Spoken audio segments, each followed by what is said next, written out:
Ndugu washiriki, ninafahamu kwamba jukumu la kuzuia na kupambana na rushwa si la TAKUKURU peke yake, linahitaji ushiriki wa wadau mbalimbali, na kila mmoja wetu aliyeko hapa ana nafasi katika eneo lake la kazi.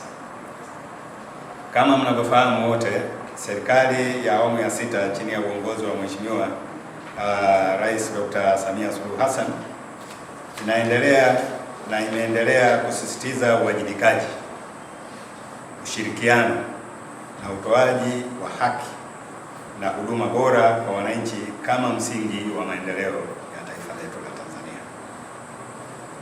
Wadau mliopo hapa mnayo nafasi kubwa katika kuhakikisha kuwa huduma zinatolewa katika sekta mbalimbali mnazozifanyia kazi zinakuwa na ubora unaotakiwa.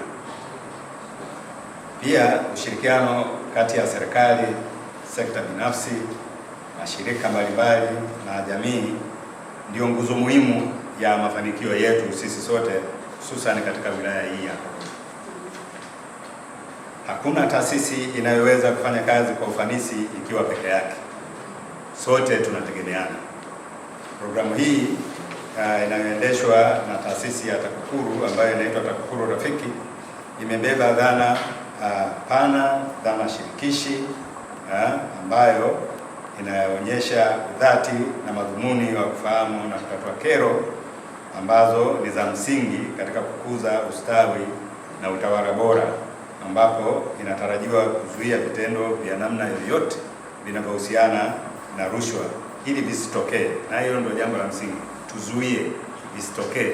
Sasa pale inapokuwa sasa mambo yameharibika, watu wamejisahau, vijana wa mjini wanasema kujizima data, ndio tunaanza sasa kwanza kutafutana. Kwa msingi wa taasisi yetu ya TAKUKURU ni kuzuia ili vitendo vya rushwa, viashiria vyake na nini. Ndio maana wako hapa katika kutoa elimu ili visijitokeze katika jamii zetu na maeneo yetu tunayotoa huduma. Na kwa malengo haya na kwa namna hiyo, mantiki nzima ni kwamba umma unatekeleza miradi ili iweze kuleta maendeleo kwa wananchi. Ndugu washiriki, ni matarajio yangu kuwa kikao hiki ambayo ni kikao kazi tutapata nafasi ya kujadili changamoto ambazo zinajitokeza tunapotoa huduma. Pia tuweze kubadilishana uzoefu kwa sababu tunatoka taasisi mbalimbali. Pia tuweze kutoa mapendekezo na kuweka maboresho na mikakati madhubuti ya kuimarisha utoaji huduma. Ni matarajio yangu kwamba tunahitaji kujenga utamaduni wa kuwajibika, utamaduni wa kusikiliza wananchi na kutatua kero kwa haki na ufanisi mkubwa.